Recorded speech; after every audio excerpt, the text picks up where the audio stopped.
Mr. President, ladies and gentlemen, our negotiations have been held in a constructive atmosphere of mutual respect.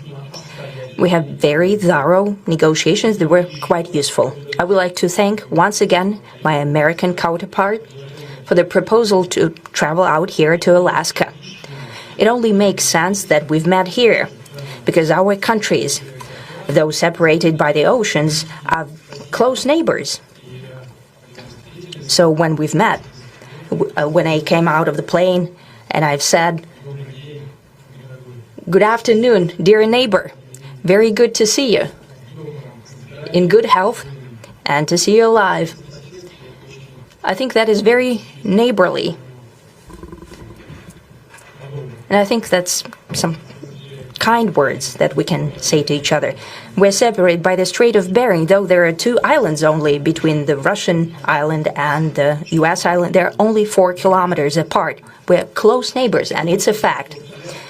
It's also important that Alaska has to do with our common heritage, common history between Russia and the U.S., and many positive events have to do with that territory.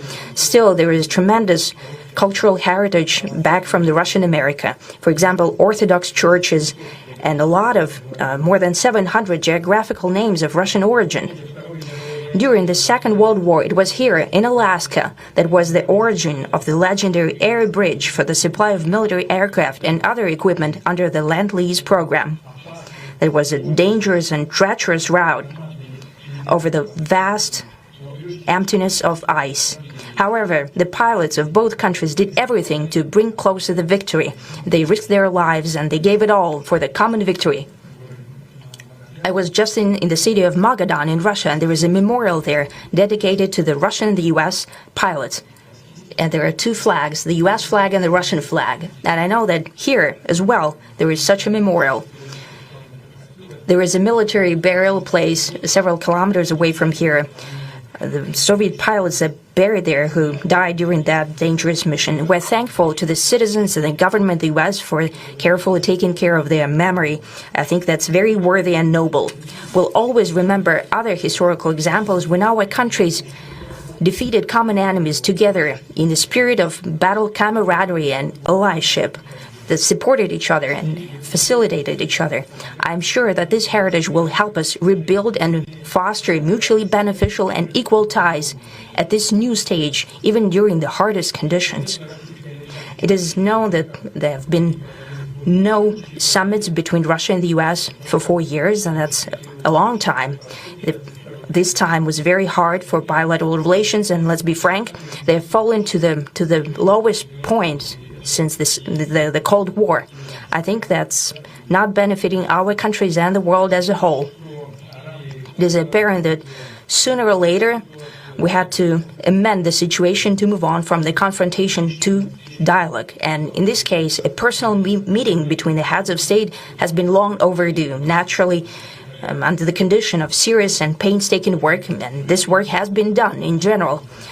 Me and President Trump have very good direct contact. We've spoken multiple times. We spoke frankly on the phone. And Special Envoy of the President, Mr. Witkoff, traveled out to Russia several times.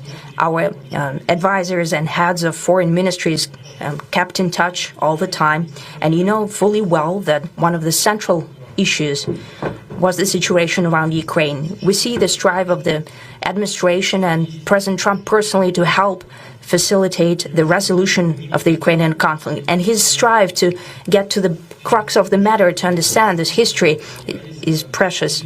As I've said, the situation in Ukraine has to do with fundamental threats to our security. Moreover, we've always considered the Ukrainian nation, and I've said it multiple times, a brotherly nation. However strange it may sound in these conditions, we have the same roots, and everything that's happening is a tragedy for us and terrible wound. Therefore, the country is sincerely interested in putting an end to it.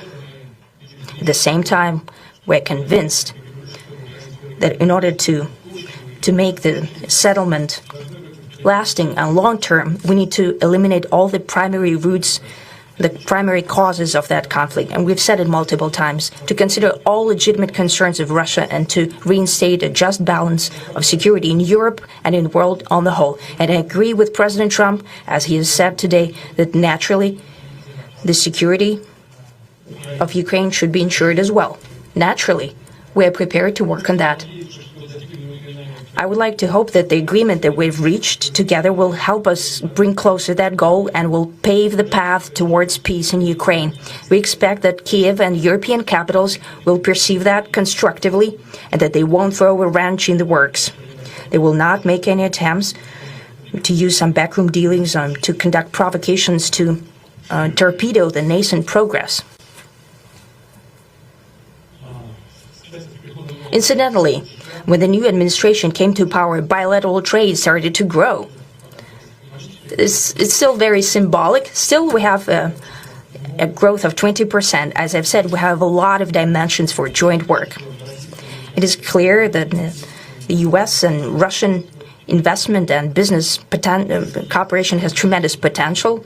Russia and the U.S. can offer each other so much in trade, digital, high-tech, and in space exploration. We see that Arctic cooperation is also very possible, and our international context, for example, between the Far East of Russia and the West Coast of the U.S.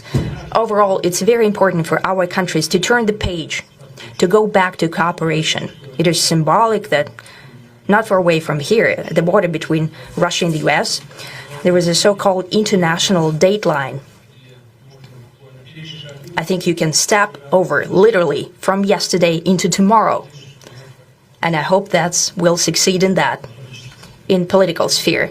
I would like to thank President Trump for our joint work, for the well-wishing and trustworthy tone of our conversation. It's important that both sides are result-oriented, and we see that the President of the U.S. has a very clear idea of what he would like to achieve. He sincerely cares about prosperity of his nation. Still, he understands that Russia has its own national interests. I expect that today's agreements will be the starting point, not only for the solution of the Ukrainian issue, but also will help us bring back businesslike and pragmatic relations between Russia and the U.S. And in the end, I would like to add one more thing. I'd like to remind you that in 2022, during the last contact with the previous administration, I tried to convince my previous American colleague that the situation should not be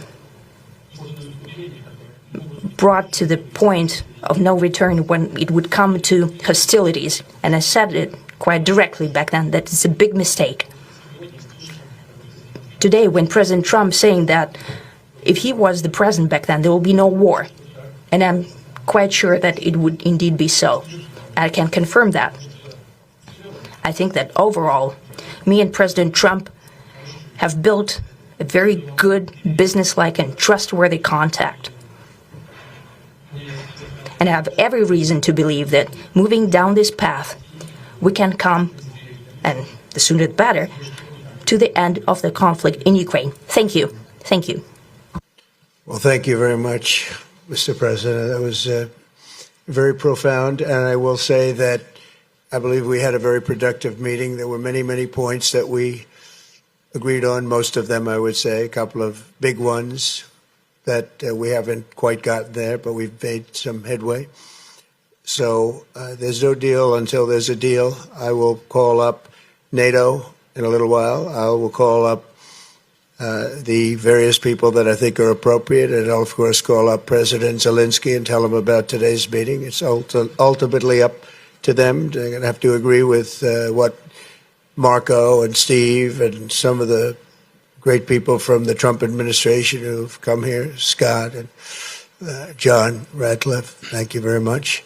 But we have some of our really great leaders. They've been doing a phenomenal job. We also have some tremendous Russian business representatives here, and I think, you know, everybody wants to deal with us. We've become the hottest country anywhere in the world in a very short period of time, and we look forward to that. We look forward to dealing. We're going to try and get this over with. We really made some great progress today. I've always had a fantastic relationship with President Putin, with Vladimir.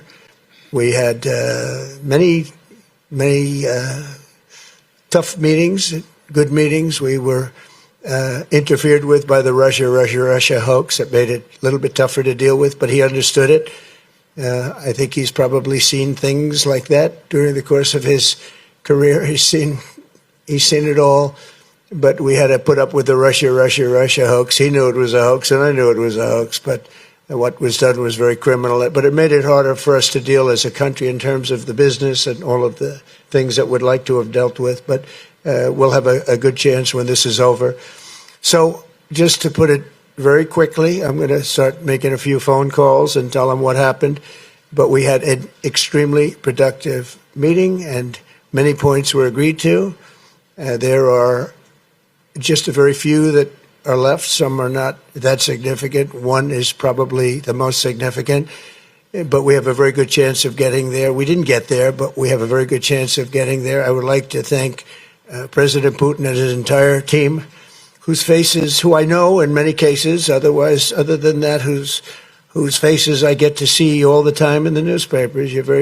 You're almost as famous as the boss, but especially this one right over here. But we had some good meetings over the years, right? Good, productive meetings over the years, and we hope to have that in the future. But let's do the most productive one right now. We're going to stop really 5, 6, 7,000, thousands of people a week from being killed, and President Putin wants to see that as much as I do. So, again, Mr. President, I'd like to thank you very much, and we'll speak to you very soon and probably see you again very soon. Thank you very much, Vladimir. Next time in Moscow. Oh, that's an interesting one. I don't know. I'll get a little heat on that one, but I could see it possibly happening. Thank you very much, Vladimir. And thank you all. Thank you. Thank you. Thank you so much.